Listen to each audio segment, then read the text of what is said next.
Salam Pak Fiandi dan teman-teman. Kami dari kelompok 4 hari ini akan mempresentasikan artikel dengan judul From Double Tax Avoidance to Tax Competition, Explaining the Institutional Trajectory of International Tax Governance. Perkenalkan anggota kelompok kami, ada saya sendiri, Ermono Ramadian Satrio, lalu ada Mariska Putri, ada Muhammad Lukman, ada Imam Arif, dan Muhammad Hanif. Berikut adalah konten yang akan dibahas. Yang pertama adalah abstrak, lalu yang kedua simple model of institutional design and development, lalu yang ketiga adalah eradicating the evils of double taxation, lalu yang keempat under taxation as an unintended consequences, yang kelima adalah institutional reactions to the problem of under taxation, yang keenam adalah alternative explanation, dan yang terakhir adalah kesimpulan. Untuk abstrak, jadi di artikel ini akan disajikan sejarah tata kelola pajak internasional dan rekonstruksi rasionalis dari lintasannya. Nah, tax regime merupakan konsekuensi yang tidak disengaja dari pengaturan institusional yang awalnya hanya berurusan dengan penghindaran pajak berganda, namun akhirnya menghasilkan kompetisi pajak yang harmful. Walaupun ada efek negatif ini, hanya ada perubahan inkremental dan sebagian yang tidak cukup untuk menghindari adanya persaingan pajak. Nah, penulis dalam artikel ini berargumen bahwa perkembangan ini disebabkan oleh yang pertama adalah permainan koordinasi dengan konflik distributif dalam penghindaran pajak berganda, dan yang kedua adalah kegagalan pemerintah dalam menyelesaikan dilema dari kompetisi pajak karena konflik kepentingan antara negara besar dan kecil. Lalu selanjutnya akan dilanjutkan oleh teman saya. Selanjutnya saya akan menjelaskan mengenai model sederhana dari desain kelembagaan dan pengembangan. Yang pertama, permasalahan perpajakan internasional. Masalah perpajakan internasional itu ada dua. Yang pertama itu double taxation dan yang kedua under taxation. Under taxation ini terdiri dari tax avoidance, tax evasion, dan tax competition. Kedua masalah ini direpresentasikan oleh struktur strategis yang berbeda, yang ditangani secara berurutan dan bukan bersamaan. Setelah masalah double taxation selesai, baru under taxation menjadi relevan, atau under taxation dapat terjadi ketika double taxation telah ditangani. Selanjutnya, struktur strategis double taxation dan under taxation. Struktur strategis ini digambarkan melalui dua asumsi. Yang pertama, semua pemerintah menetapkan kebijakan perpajakan internasionalnya dengan tujuan memaksimalkan kesejahteraan nasional dengan kendala harus mendapat dukungan politik domestik. Dukungan politik ini dioperasionalkan dengan mempertimbangkan posisi dan pengaruh tiga kelompok masyarakat, yaitu tenaga kerja, model individu, dan model kelompok.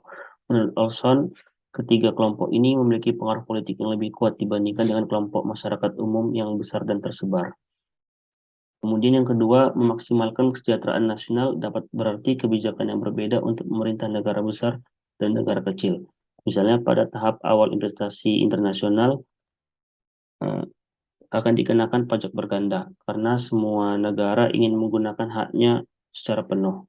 Pajak berganda sebenarnya menghambat kegiatan ekonomi karena mengakibatkan investasi domestik itu lebih menarik dibandingkan dengan investasi internasional. Kemudian pemerintah melihat adanya keuntungan kolektif dan kepentingan individu dari penghapusan pajak berganda. Mereka kemudian berupaya untuk memberikan keringanan pajak berganda, dan terkadang keringanan pajak berganda tersebut dilakukan secara sepihak oleh salah satu negara. Jika dibahas lebih lanjut, ini terkait dengan adanya tax credit dan upaya mengumpulkan pajak sisa atas pendapatan asing tanpa meningkatkan beban pajak keseluruhan dari investasi internasional. Pada tahap kedua, negara memperoleh keuntungan secara individual atas pemotongan pajak satu sama lain untuk menarik modal asing. Jadi dengan demikian, struktur strategis adalah asimetris prisoner dilemma karena adanya konflik kepentingan yang kuat dan insentif individu. Bagian selanjutnya, hipotesis dari desain kelembagaan dan pengembangan. Dari perspektif yang mempertimbangkan urutan, pemerintah terlebih dahulu menyelesaikan koordinasi masalah penghapusan pajak berganda. Dalam permainan koordinasi, aktor tidak mendapat insentif ketika menyimpang dari keseimbangan setelah menyelesaikannya, sehingga tidak perlu adanya desain kelembagaan rasional untuk menuntut kepatuhan dan sanksi ketidakpatuhan. Kemudian, teori memprediksi institusi yang dirancang untuk menangani masalah koordinasi mungkin tidak cukup, dan mungkin cukup tidak berdaya. Salah satunya dipengaruhi oleh konflik kepentingan yang kuat. Ini juga penyebab sulit membentuk kembali rezim pajak, karena negara surga pajak atau negara kecil akan menolak upaya reformasi, sedangkan negara besar akan ragu-ragu. Bagian selanjutnya akan dijelaskan oleh teman saya.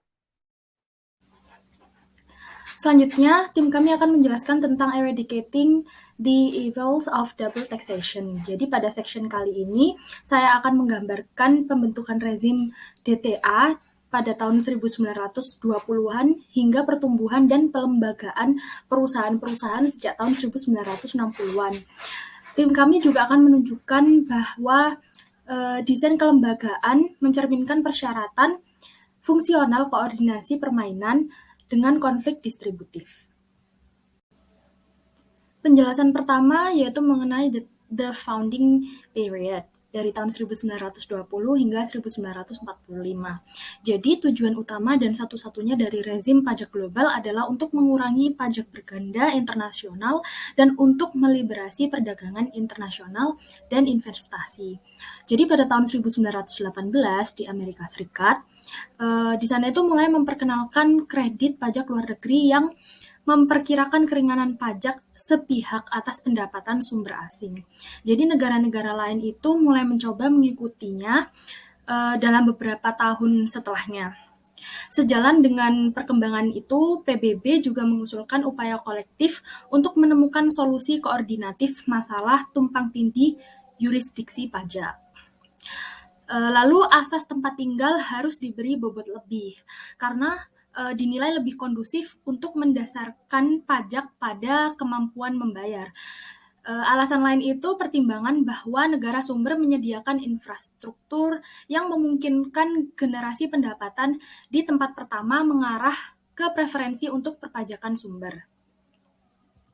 Lalu untuk jenis prinsipnya secara umum, hak utama atau hak eksklusif untuk pajak aktif pendapatan usaha diberikan kepada negara sumber atau negara tempat tinggal. Sebaliknya, hak utama atau hak eksklusif untuk mengenakan pajak penghasilan pasif, yaitu bunga, dividen, dan royalti. Pembahasan yang kedua ada sovereignty preserving legal construct. Jadi untuk melembagakan solusi kompromi ini, serangkaian non-binding model convention harus dijaga agar tetap minimum karena semakin lama perancangannya itu semakin rumit. Setelah adanya yurisdiksi untuk pajak, suatu negara kemudian bebas untuk menerapkan hukum pajak nasionalnya sendiri-sendiri. Pendekatan ini tidak bertujuan untuk menyelaraskan undang-undang nasional perpajakan, karena kualitas internal sistem pajak nasional tidak tunduk pada aturan rezim tadi, sehingga muncul kecenderungan rezim double tax avoidance hanya mengatur antarmuka sistem pajak nasional otonom, dan sebagai akibatnya pemerintah mempertahankan kedaulatan yang hampir tak terbatas atas bagian mereka dari basis pajak transnasional. Selanjutnya, simbol untuk ini adalah aturan untuk mengalokasikan biaya dan keuntungan antara bagian yang berbeda dari multinational enterprise. Menurut pendekatan entitas yang terpisah, cabang atau anak perusahaan yang berdiri di negara asing akan dikenakan pajak seolah-olah mereka adalah pelaku pasar independen. Selanjutnya, ada upaya menjaga kedaulatan dengan menggunakan sistem pembebasan atau sistem kredit dan penangguhan. Jadi mekanismenya itu pendapatan dikenakan pajak pada sumbernya dan tidak dikenakan pajak di negara asal pada saat bisnis berlangsung. Bahkan jika bisnis asing yang dimiliki tadi menguntungkan, dianggap menguntungkan oleh penduduk. Hal ini tuh menggambarkan sikap saling menghormati integritas teritorial dari sistem pajak nasional negara yang berbeda-beda. Pembahasan selanjutnya yaitu institutional entrenchment of the double tax avoidance. Jadi pada tahun 1920-an melihat kebangkitan singkat dari pasar modal internasional terbuka yang berakhir dengan depresi berat, tingkat investasi lintas batas dan kegiatan multinational enterprise itu tetap rendah. Nah, pajak langsung baru diperkenalkan setelah Perang Dunia yang pertama dan beban pajaknya itu masih relatif rendah juga. Akhirnya pada tahun 1928, double tax avoidance mulai diberlakukan. Setelah Perang Dunia Kedua, OECD menggantikan peran PBB sebagai forum kebijakan multilateral utama untuk diskusi masalah perpajakan internasional. Dari tahun 1956 hingga awal tahun 1960-an, Committee on Fiscal Affairs atau CFA dari OECD yang terdiri dari pejabat pemerintah dan ahli pajak mengintegrasikan dan mengkonsolidasikan versi sebelumnya dari model convention. Sejak tahun 1960-an tersebut, jaringan double tax avoidance terus berkembang, khususnya sejak pertengahan 1980-an, di mana investasi internasional meningkat tajam, karena banyak dari internasionalisasi ekonomi terjadi dalam struktur bisnis transnasional yang diteruskan sejak pertengahan tahun 1980-an, di mana investasi internasional meningkat secara tajam. Pembahasan terakhir dari subbab ini adalah the design of coordinated regime.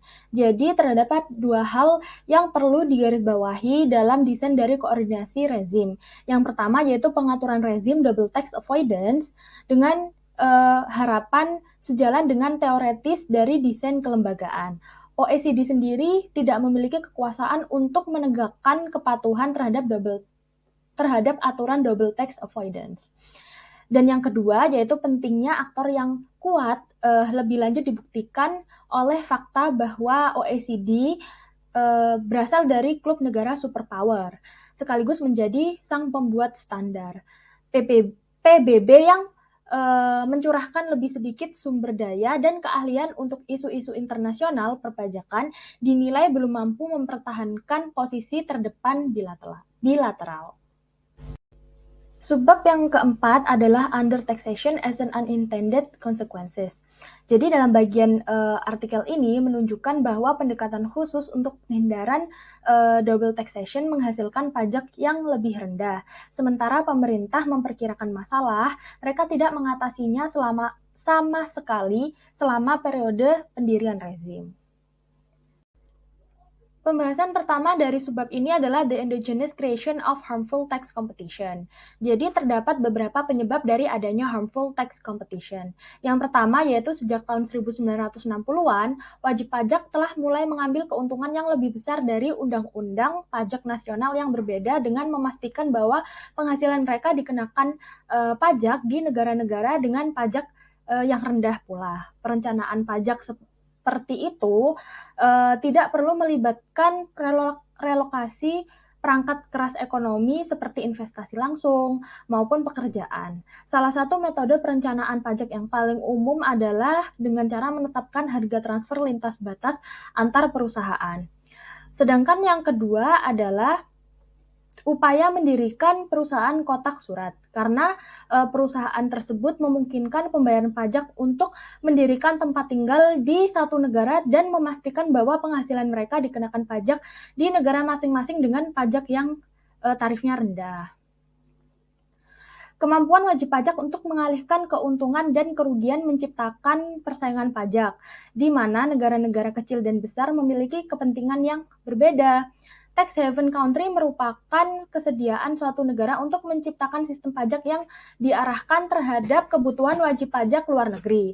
Tax haven menggunakan kedaulatan atas bagian yang sah dari basis pajak transnasional, melainkan untuk memburu basis pajak negara lain.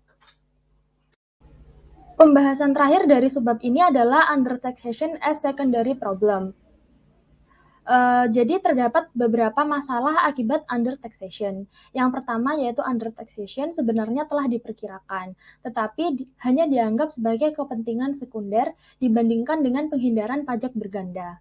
Para delegasi PBB sebenarnya membahas masalah penghindaran dan penghindaran pajak. Kekhawatiran mereka adalah bahwa eksistensi sistem pajak nasional yang berbeda dan penghapusan hambatan arus modal internasional akan semakin memungkinkan pelarian modal. Dan masalah yang selanjutnya pada tahun 1930-an masalah tersebut muncul kembali dan rancangan perjanjian multilateral tentang pertukaran informasi yang dihasilkan. Tetapi pemerintah menunjukkan keengganan untuk mengubah undang-undang domestik mereka hanya untuk memenuhi persyaratan administrasi asing, dan bahkan mereka tidak mau meminta warga negara mereka untuk memberikan informasi yang tidak diperlukan untuk tujuan domestik. Sekian penjelasan dari saya. Untuk subbab selanjutnya akan dijelaskan oleh rekan saya. Institutional reactions to problems of undertaxation. Jadi dengan adanya undertaxation ini untuk beberapa masalah yang menyebabkan institusi-institusi seperti pemerintah itu melakukan reformasi terhadap peraturan perpajakan mereka.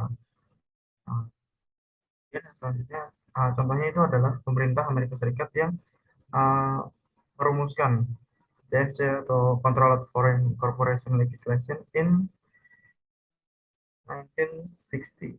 Jadi pada tahun tersebut pemerintah Amerika Serikat yang dipimpin oleh Presiden Kennedy itu mencoba merumuskan aturan yang bertujuan untuk mencegah adanya profit shifting dari perusahaan mengendali pada entitas anaknya yang ada di luar negeri dengan mengesahkan undang-undang Control Foreign Corporation.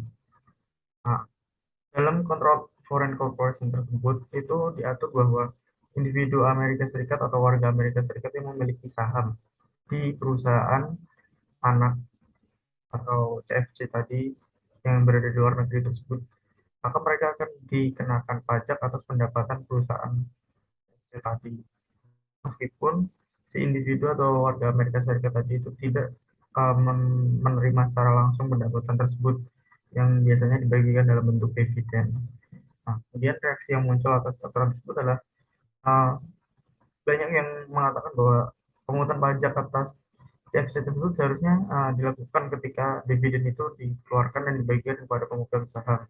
Jadi pemerintah AS itu hanya berhak memungut pajak dari warganya yang memiliki saham dan mendapatkan dividen dari saham tersebut, bukan berdasarkan pendapatan yang tidak dibagikan. Sehingga hal tersebut dapat menghindari adanya pajak berganda. Nah, kemudian ada proyek OECD untuk melawan harmful tax practice. Jadi OECD ini berusaha untuk mengajak para negara surga pajak itu untuk melakukan koordinasi dengan mereka, dan harapannya negara-negara surga pajak tersebut dapat melakukan harmonisasi peraturan perpajakan secara internasional sehingga tidak ada gap aturan pajak yang dapat merugikan negara-negara dengan tax rate yang tinggi, namun mereka dapat mendapatkan hasil secara adil. Namun karena G7 sendiri memiliki keterbatasan dalam menekan negara-negara surga pajak tersebut, sehingga mereka ini tidak bisa membuat negara-negara surga pajak tersebut untuk merubah peraturan pajaknya. Reaksi yang didapatkan hanyalah negara-negara tax haven tersebut hanya bisa memberikan pertukaran informasi dengan negara-negara G7, karena negara-negara tax haven tersebut juga mempertanyakan apa legitimasi dari OECD untuk memaksa mereka melakukan harmonisasi peraturan perpajakan secara internasional. Padahal hak-hak perpajakan itu sendiri mereka rasa ada pada mereka karena itu wilayah teritorinya sendiri, tidak bisa diatur-atur oleh orang lain. Nah, kemudian selanjutnya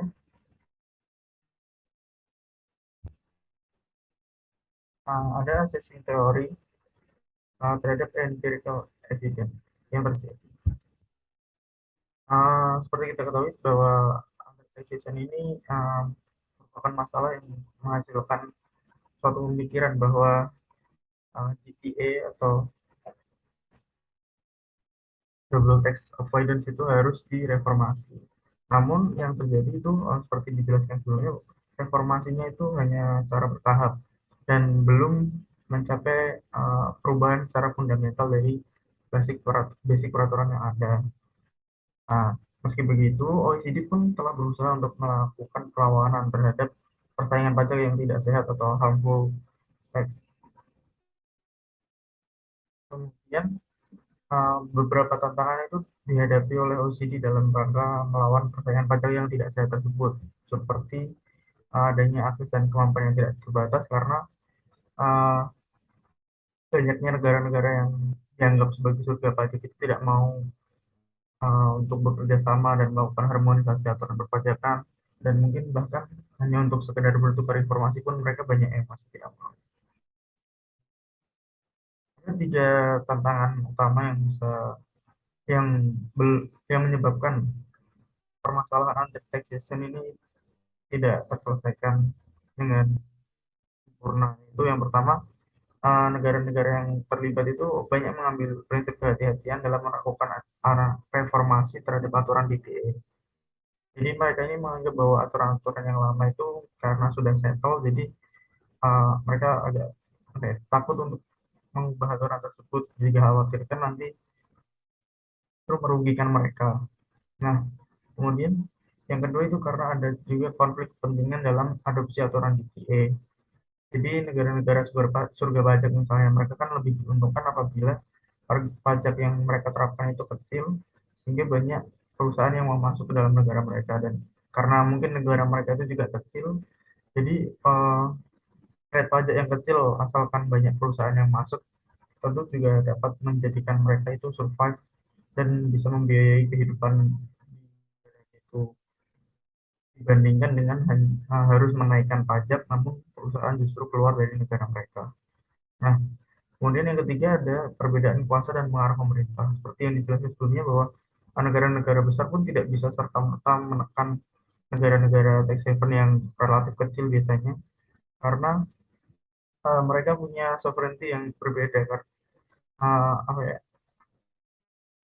teritorialnya pun juga berbeda, jadi penegakan hukumnya tidak bisa saling mencampuri satu sama lain. Meskipun negara-negara besar pasti inginnya terjadi harmonisasi aturan perpajakan karena mereka merasa dirugikan dengan adanya negara-negara tertentu tersebut.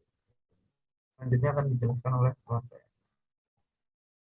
Baik, selanjutnya saya akan melanjutkan terkait dengan alternative explanation. Itu berkaitan yang pertama dengan national tax sovereignty renders effective international cooperation impossible.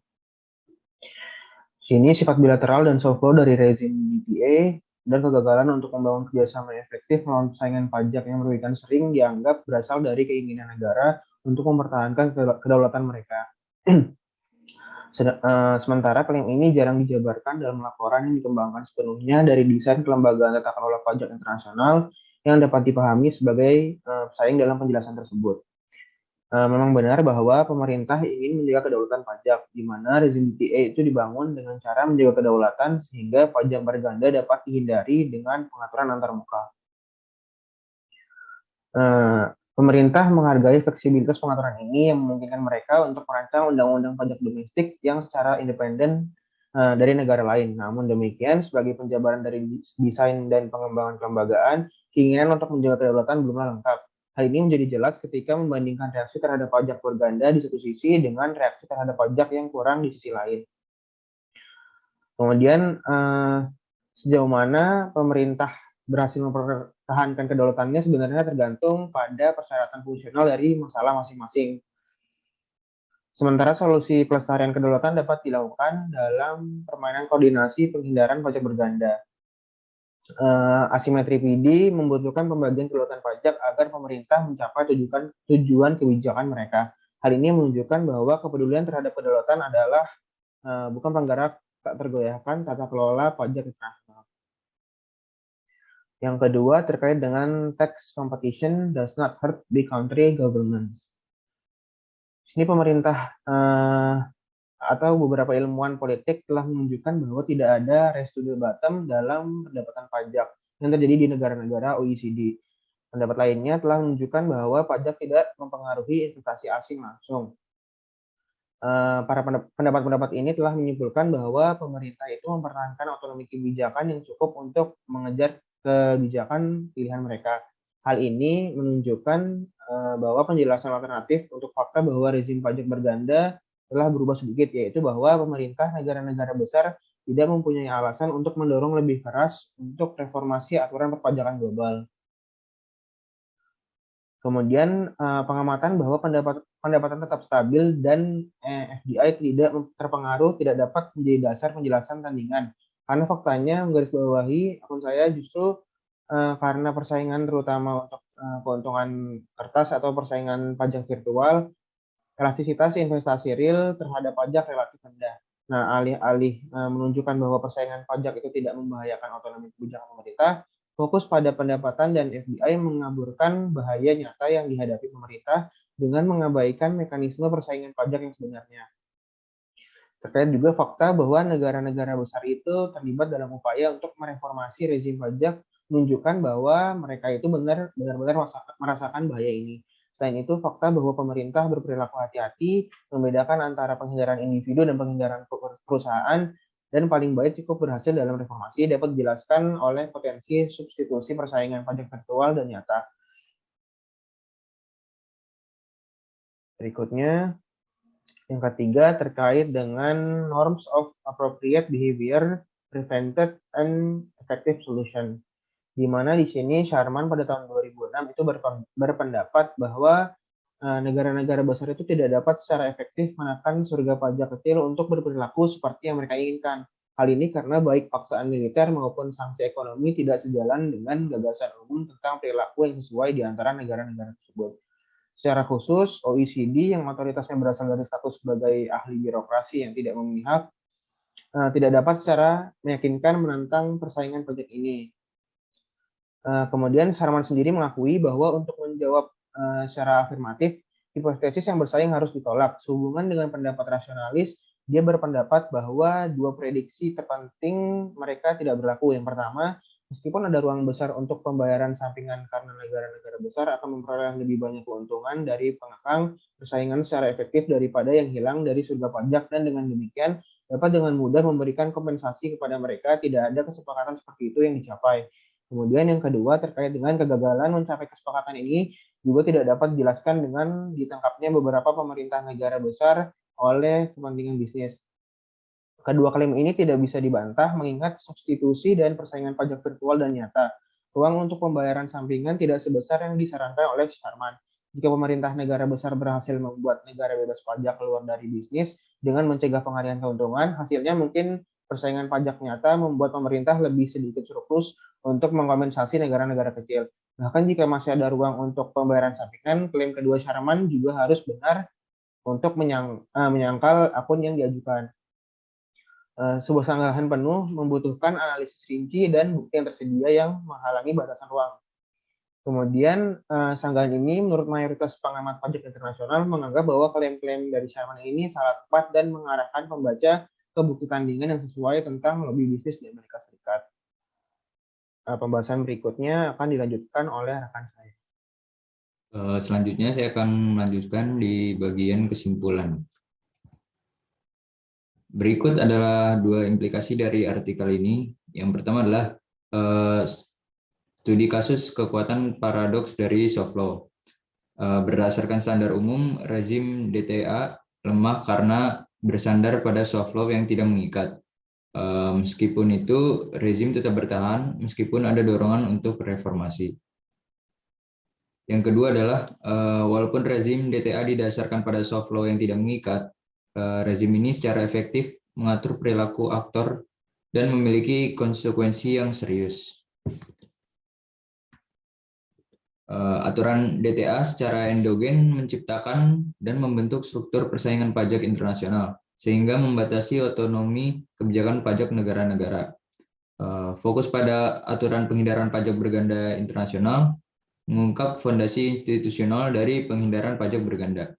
Hal ini menunjukkan bahwa tantangan globalisasi terhadap negara bangsa yang sering dikonseptualisasikan sebagai tekanan eksogen seringkali dihasilkan secara endogen oleh pilihan institusional sebelumnya di tingkat internasional. Sekian dari kami. Atas kurangnya mohon maaf dan terima kasih.